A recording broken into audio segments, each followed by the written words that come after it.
আল্লাহ তাআলা ওই ফেরেশতা যে পানির ফেরেশতা হযরতে মিকাইল আলাইহিস সালাতু ওয়াস সালাম ওই ফেরেশতাকে হুকুম করে দিল, এ ফেরেশতা মিকাইল, এ আমার পানির ফেরেশতা, আমি তোমাকে যে পানির কমান্ডার করেছি, পানির দায়িত্ব তোমাকে দিয়েছে, আমার হাবিব আমার কাছে হাত তুলে দিয়েছে, আমি আল্লাহ আর থাকতে পারি না, যাও যাও তুমি পানি বর্ষণ করে দাও। জোরে বলুন সুবহানাল্লাহ, সুবহানাল্লাহ, আরো জোরে বলুন সুবহানাল্লাহ, সুবহানাল্লাহ। আল্লাহ তাআলার হুকুমে বাবা হযরতে মিকাইল আলাইহিস সালাতু ওয়াস সালাম মদিনায় এমন পানি বর্ষণ আরম্ভ হয়ে গেল। জুম্মার নামাজ পড়ে আর সাহাবায়ে কেরাম ভিজতে ভিজতে বাড়ি চলে গেল। বাড়ি যাওয়ার পরে বাবা এক নাই দুই নাই এত আল্লাহ তাআলা পানি বর্ষণ শুরু করে দিয়েছে। হযরতে মিকাইল আলাইহিস সালাতু ওয়াস সালাম এমন ভাবে পানি বর্ষণ করেছে বাবা, পানি বন্ধ হয় না। এবার খরার জন্য মানুষ ছটপট করছিল, মানুষজন আপনার অস্থির হয়ে গেছিল। ওই মানুষেরা আবার পানি এমন ভাবে বর্ষণ শুরু হয়ে গেছে। বাবজিরা ভাইরা ও মা বোনেরা, আল্লাহর নবীর দোয়া কেমন কবুল হয় দেখুন। দয়াল নবী রাহমাতুল লিল আলামিন যেমনি বাবা দোয়া সমাপ্ত করে নামাজ সমাপ্ত করে সাহাবায়ে কেরাম তারা ভিজতে ভিজতে বাড়ি গেল, পানি বন্ধ হয় না।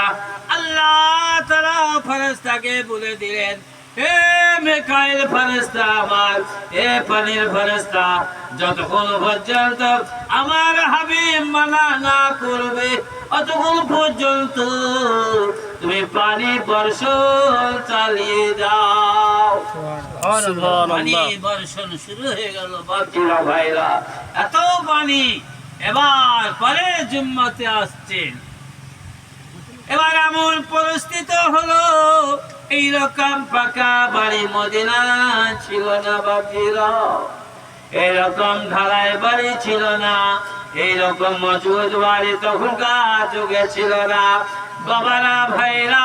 তখন ছিল খেজুর পাতার চাউনি ঘর। বাবা যাদের একটু ভালো ঘর ছিল তারা একটু পানি থেকে বাঁচত, আর যাদের তাল পাতার ছাউনি, খেজুর পাতা ছাউনি, চালের ঘর, তাদের ঘর থেকে এমন পানির বর্ষণ কারণে ওই চাল দিয়ে টোপে টোপে ঘরের মালপত্র সব ভিতরে আরম্ভ হলো, সমস্ত ঘরের মাল সমস্ত ভিতরে আরম্ভ হলো। দয়াল নবী রাহমাতুল লিল আলামিন পরের জুম্মায় খুতবা দিলেন। খুতবার পরে মিম্বার থেকে নামলেন। ওই সাহাবী আবার খাড়া হয়ে গেল, ইয়া রাসূলুল্লাহ, ইয়া হাবিবাল্লাহ, আপনি আমাদের জন্য দোয়া করুন। আজ এক সপ্তাহ হয়ে গেল পানি বন্ধ হয়নি, পানি বন্ধ হচ্ছে না। এই পানি বর্ষণের পানির কারণে আমরা ঘরে থাকতে পাই না, ভিজে যাচ্ছে, আমাদের ছেলে মেয়ে খুব কষ্ট হচ্ছে। পানি আল্লাহ খুব দিয়েছে। আল্লাহ রাসূল নামাজ সমাপ্ত করে বাবা হাত তুলে যেমনি দোয়া করলেন, সঙ্গে সঙ্গে ওই মালকা আপনার যিনি পানির ফেরেশতা হযরতে মিকাইল আলাইহিস সালাতু ওয়াস সালাম, আল্লাহ বলে দিল, হয়ে মিকাইল এক সপ্তাহ পানি যা দিলে দিলে আমার হাবিব আমার কাছে হাত তুলে দিয়েছে, আমি আল্লাহ আমার তার নবীর হাতকে কবুল না করে থাকতে পারি না, যাও যাও পানি আজ থেকে বন্ধ করে দাও। সুবহানাল্লাহ। সঙ্গে সঙ্গে পানি বন্ধ হয়ে গেল বাবা। সুবহানাল্লাহ। তাহলে বোঝা গেল কি তৃতীয় ফেরেশতা হচ্ছে আপনার মালিকুল, আপনার হযরতে মিকাইল আলাইহিস সালাম, ইনি হচ্ছেন পানির দায়িত্বশীল ফেরেশতা। আর চতুর্থ ফেরেশতা হচ্ছে হযরতে ইসরাফিল আলাইহিস সালাম। আলী হুকুমে এমন একটা সিংহাবাসী নিয়ে কিয়ামত পর্যন্ত দাঁড়িয়ে